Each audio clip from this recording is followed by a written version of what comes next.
Bapak Ibu, apakah Anda dan saya sama seperti tetangga-tetangga dan orang Farisi, di mana kita melihat seseorang diberkati, tetapi ketika melihat orang itu diberkati, hati kita jadi buta, kita jadi nggak senang.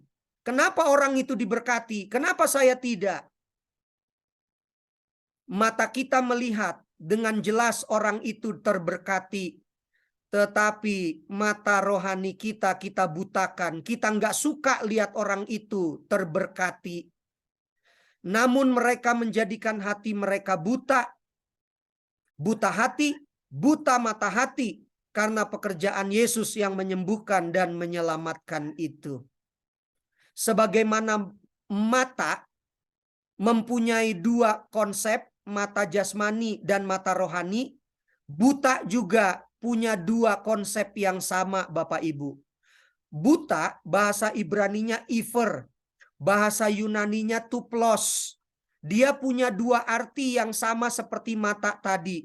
Buta artinya tidak dapat melihat secara jasmani, dan yang kedua, buta artinya sengaja membuat tidak dapat, sengaja membuat tidak mau melihat realita yang ada. Secara rohani kita buta, Bapak Ibu.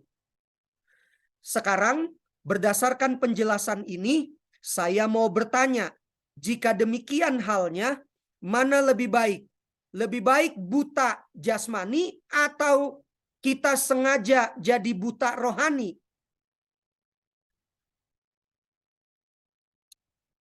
Kalau buta jasmani, kita berharap mata hati kita masih terbuka dengan lebar. Tetapi kalau sudah buta mata hati, sekalipun mata kita terbuka, mata jasmani kita terbuka dengan lebar, tentu sesuatu yang harus dipikirkan dengan lebih baik. Kita berharap kita celik mata, kita juga berharap kita celik hati. Tetapi menjadi masalah ketika kita celik mata, tetapi buta hati. Hati kita sengaja kita tutup untuk tidak mau melihat sesuatu yang perlu ditolong, sesuatu yang baik dan benar. Bukankah ini sesuatu yang perlu untuk diperbaiki? Orang buta yang matanya sudah celik melihat kebenaran di depan matanya. Orang buta yang sejak kecil yang Yesus sudah celikan matanya itu sekarang melihat kebenaran menjadi subjek utama, dan kebenaran itu juga mencelikan mata hatinya. Walaupun cerita di tengah cerita Yohanes 9, orang itu belum melihat Yesus ya Bapak Ibu. Dia hanya mendengar suara Yesus. Nanti di akhir cerita pasal 9, baru Yesus bertemu dengan orang yang matanya sudah celik itu. Bapak Ibu perhatikan baik-baik. Kenapa saya mengatakan bahwa orang buta yang sejak kecil itu matanya sudah dicelikan dan berdampak kepada mata hatinya dicelikan juga. Itu terlihat kepada jawaban-jawaban dia terhadap tetangga-tetangganya, terhadap orang Farisi, dan terhadap orang tuanya. Apa jawabannya? Apa jawaban orang buta yang sudah dicelikan itu, yang juga mata hatinya sudah terbuka, yang melihat dengan jelas? Jadi dua-duanya melihat dengan jelas. Kepada tetangga-tetangga yang mata hatinya tertutup, tidak mau bersyukur atas berkat yang terjadi pada orang buta itu, maka orang buta yang matanya dicelikan itu berkata, orang yang disebut Yesus itu mengaduk tanah, mengoleskan pada mataku dan berkata kepadaku, pergilah ke Siloam dan basuhlah dirimu. Lalu aku pergi dan setelah itu membasuh diriku, aku dapat melihat. Bapak Ibu perhatikan kata aku dapat melihat. Kata aku dapat melihat terdapat di jawaban orang buta itu kepada orang Farisi. Pertanyaan tetangga-tetangganya dengan pertanyaan orang Farisi prinsipnya sama. Mereka tidak suka terhadap mujizat yang sudah terjadi. Karena orang-orang Farisi pun bertanya kepadanya, bagaimana matanya menjadi melek? Jawab orang buta yang matanya dicelikan itu. Jawabannya sama Bapak Ibu. Sama seperti ia menjawab kepada tetangga-tetangganya. Ia mengoleskan adukan tanah pada mataku, lalu aku membasuh diriku, dan sekarang aku dapat melihat. 2 kali dia ulangi kata aku dapat melihat. Di ayat 25 dia ulangi lagi. Jawabnya, apakah orang itu orang berdosa? Aku tidak tahu. Kenapa dia menjawab seperti itu? Orang Farisi menekan dia di ayat 24. Kamu tahu enggak bahwa orang yang menolongmu itu orang berdosa? Lalu dia jawab, orang itu berdosa atau tidak aku tidak tahu. Tetapi satu hal yang aku tahu, yaitu bahwa aku tadinya buta dan sekarang dapat melihat. 3 kali dia ulangi kata aku dapat melihat. Kenapa 3 kali? Pada saat dia berkata, aku dapat melihat, itu mempunyai 2 konsep Bapak Ibu. Yang pertama, dia melihat dunia sekelilingnya. Dia melihat jelas tetangga-tetangganya. Dia melihat jelas orang Farisi. Dia melihat apapun yang bisa dia lihat. Yang kedua, setelah mata jasmaninya terbuka, dia dapat melihat mana yang benar dan mana yang jahat. Dan itu berbicara tentang mental, berbicara tentang rohani. Ketika mata jasmaninya terbuka, dia melihat dengan jelas bahwa tetangga-tetangganya dan orang Farisi adalah orang jahat yang hatinya gelap, tidak terbuka mata hatinya. Bagaimana dengan orang tuanya? Bapak Ibu, orang tua itu hanya berkata kepada orang Farisi, tanyakan saja kepada dia. Dia itu sudah besar. Ini ada pertanyaan, ini ada sesuatu di belakang, di balik pernyataan orang tuanya. Orang Farisi kan bertanya kepada orang tuanya, bukankah kamu adalah orang tua daripada orang buta ini yang matanya sudah dicelikan? Apakah dia anakmu? Orang tua itu berkata, ya dia anak saya.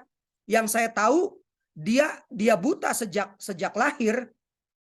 Tetapi tentang bagaimana dia dapat melihat, tanyakan saja kepada anak itu. Bapak Ibu, pernyataan orang tuanya mempunyai latar belakang. Di saat yang bersamaan, orang tuanya membutakan mata hatinya. Kenapa? Lihat slide berikut ini. Ada latar belakang yang menyebabkan orang tuanya berkata, tanya saja kepada anak itu. Bapak Ibu perhatikan baik-baik Alkitab terjemahan baru, Alkitab terjemahan lama, Alkitab bahasa Indonesia sehari-hari, King James Version, semua menyebutkan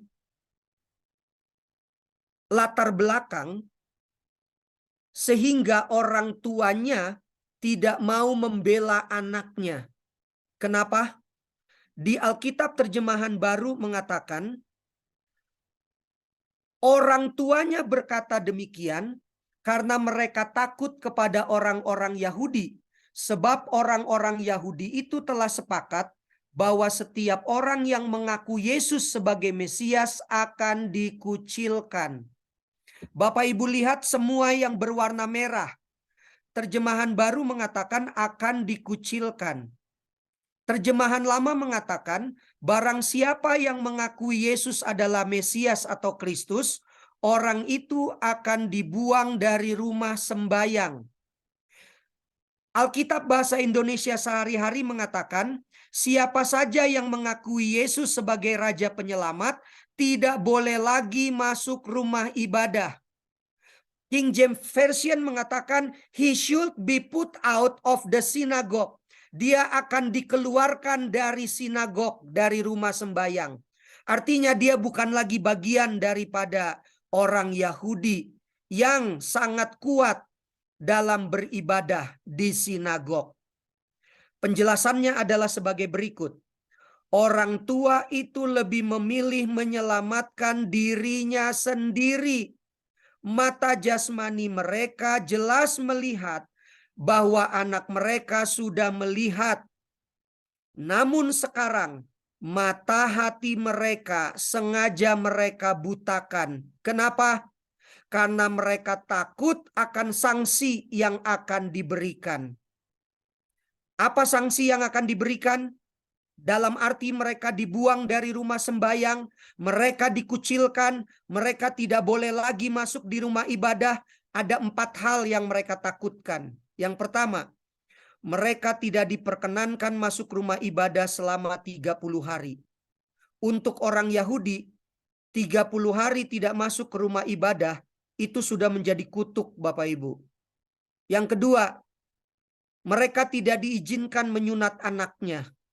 Jadi Bapak Ibu bisa bayangkan, kalau 30 hari mereka tidak ke rumah sembayang, mereka tidak ke sinagog, kalau selama 30 hari itu anak mereka harus disunat. Maka sunat yang menjadi kebanggaan untuk orang Yahudi itu tidak akan terlaksana. Itu menjadi kutuk bagi mereka. Yang ketiga, mereka tidak diizinkan untuk meratapi orang yang meninggal di rumah mereka. Artinya tidak ada pemimpin-pemimpin agama yang akan datang untuk menghibur mereka kalau ada keluarga mereka yang meninggal. Dan yang keempat, ada hukuman yang lebih berat yang akan menyusul kalau mereka mengakui Yesus sebagai juru selamat. Bapak Ibu perhatikan baik-baik, berkat yang Tuhan berikan kepada orang yang buta itu menjadi ketidaksenangan kepada tetangga-tetangganya, orang-orang yang mengenal orang yang buta tadi, orang-orang Farisi, dan bahkan kepada orang tuanya sendiri. Itu orang tua kandung. Mereka mencari selamat sendiri. Kenapa? Karena Tuhan sudah melakukan keselamatan, tetapi mereka tidak suka terhadap keselamatan itu. Bapak Ibu, ada berapa banyak orang di sekeliling kita yang mendapat berkat dari Tuhan, tetapi aneh bin ajaib, boleh jadi di antara kita ada yang tidak suka dengan peristiwa itu. Dengan celik mata kita, kita melihat berkat itu terjadi kepada orang lain. Tetapi ketika berkat itu terjadi, kita dengan sengaja membutakan mata kita. Orang itu mungkin sudah jauh jatuh ke dalam dosa, lalu satu kali dia bertobat, dan kebetulan kita termasuk yang pernah disakiti oleh orang itu. Ketika kita melihat orang itu bertobat, dengan mata jasmani kita yang terbuka, di saat yang bersamaan, kita masih punya rasa sakit hati untuk melihat orang itu dengan hati yang tertutup. Hati kita jadi buta, kita nggak suka orang itu. Dan itu pernah terjadi sama saya, Bapak Ibu. Pernah. Orang itu mengecewakan saya. Saya gunakan kata orang-orang, bukan orang. Kalau orang hanya satu. Orang-orang itu pernah mengecewakan saya. Tetapi ketika saya melihat dengan mata jasmani saya, orang-orang itu mendapat berkat, saya menutup mata rohani saya. Saya berkata kepada Tuhan, Tuhan, bukankah orang itu yang menyakiti saya? Kenapa Tuhan kasih berkat sama dia? Saya sakit hati, Tuhan. Tetapi seiring berjalannya waktu, Tuhan memberikan berkat juga kepada saya. Tuhan menyelamatkan saya. Tuhan mencelikkan mata jasmani dan mata rohani kita untuk melihat bahwa berkat yang sama Tuhan curahkan kepada semua kita. Tuhan memberi hujan kepada orang benar dan orang jahat. Tuhan memberi panas matahari kepada orang yang baik dan orang tidak baik. Mari kita bertobat. Buka mata jasmani kita. Buka mata rohani kita. Sebagai kesimpulan malam hari ini, orang buta yang sejak kecilnya itu memberi pelajaran kepada kita. Dia buta, dia celik mata, dia juga celik hati. Kepada orang Farisi, dia katakan begini, aneh juga bahwa kamu tidak tahu dari mana ia datang, sedangkan ia telah memelekkan mataku. Kita tahu bahwa Allah tidak mendengarkan orang-orang berdosa, melainkan orang-orang yang saleh dan yang melakukan kehendak Tuhan. Dari dahulu sampai sekarang tidak pernah terdengar bahwa ada orang yang memelekkan mata orang yang lahir buta. Jikalau orang itu tidak datang dari Allah, ia tidak dapat berbuat apa-apa. Orang ini celek mata dan celik mata rohaninya. Dia menyampaikan kebenaran kepada orang Farisi. Dan ketika dia bertemu dengan Yesus, ketika Yesus mendengar bahwa ia telah diusir keluar oleh orang Farisi, kemudian Yesus bertemu dengan dia dan berkata, percayakah engkau kepada Anak Manusia?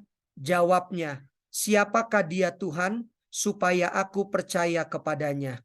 Kata Yesus kepadanya, engkau bukan saja melihat dia, tetapi dia yang sedang berkata-kata dengan engkau, dialah itu. Katanya, aku percaya Tuhan. Aku percaya Tuhan. Lalu ia sujud menyembah Yesus. Malam hari ini kita mendapatkan satu pelajaran yang menarik. Hampir semua kita yang ada di Zoom ini, mata jasmani kita terbuka. Sekalipun sebagian dari kita membutuhkan kacamata untuk memperjelas penglihatan mata kita, kita angkat pujian untuk Tuhan. Tetapi di lain sisi, apakah mata hati kita masih buta untuk melihat berkat Tuhan kepada orang yang sudah menyakiti kita? Ataukah kita sudah membukakan mata hati kita untuk berkata, Tuhan, terima kasih untuk semua berkat yang Engkau berikan kepada dia, kepada mereka, dan kepada saya, kepada kami. Berkat Tuhan menjadi bagian kita semua malam hari ini. Semoga kita celik mata dan celik hati kita. Tuhan memberkati.